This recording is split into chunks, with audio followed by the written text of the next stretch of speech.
I have a question for you, and that is, should I run a campaign targeting my competitors? Yes. Again, very commonly asked questions. And I would say you must try it. And if you're running a competitor campaign, always set them up as a separate campaign with its own budget. So unlike Facebook, in Google, the budget is set up at the campaign level. So if you put a campaign, if you set up a campaign with your brand, your non-branded keywords, and your competitors in one campaign, then you don't have any control as to how much budget will be eaten up by any one of these ad groups. But if you keep them separate, brand should be separate, non-branded keywords should be separate, as well as competitors, then you can control the brand.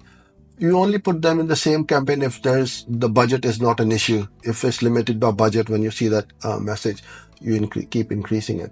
But if you want to control it, okay, I just want to pay $50 a day to see how my campaign runs with my competitors bidding on it, then put them up as a separate campaign, allocate a certain budget, run it, and see what happens. Now, for example, let's say example of a dentist.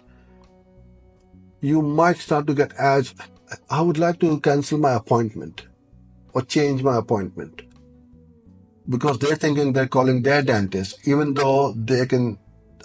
Many people don't see what's written on the ads. Unfortunately, they'll just click on the ad, thinking it's them, because they've searched for that dental practice or clinic, and the ad popped up, and they've just clicked it. Or if it's a call ad, they click the call button, and you get the call. Same thing with like Wi-Fi or broadband service companies, who people want to ask for their billing, or their router has broken down and they need a replacement.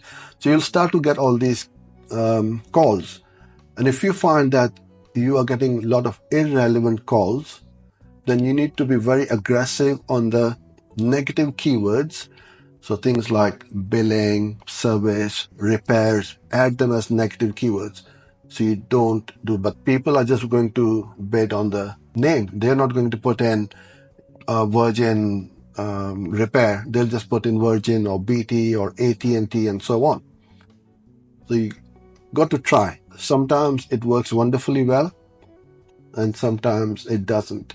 So if you got an offer which is a lot better than your competitors, then by all means do that. Because in some industries and niches, price point is the biggest point where people will convert, or they're going to jump ship from one to the other. If you got a mobile phone and the other competitor company comes in with a new plan and it saves you $20-30 a month, you surely are going to jump ship.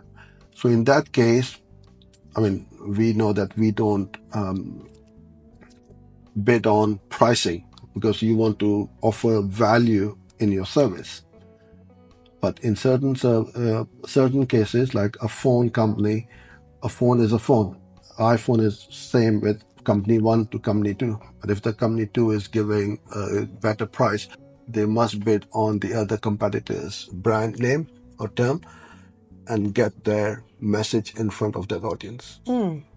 Interesting, because it sounds like if you think a little bit outside the box, and you can be quite strategic with this. And creative. Yeah. You can be very creative and try it and see what happens. Yeah, it's not just about blatantly necessarily bidding on a competitor. It's actually about... You're not misleading. No. That you're not pretending to be that company. No, you're saying, this is who I am and this is what I've got. Yeah. And I'm just thinking, you know, I've had it. You go looking for a particular flight with a particular airline, and you click the first one and you realise you've ended up in a portal, and it wasn't what you thought. So, yeah, we've all fallen for that. Yeah. So, yeah, great advice. Thank you.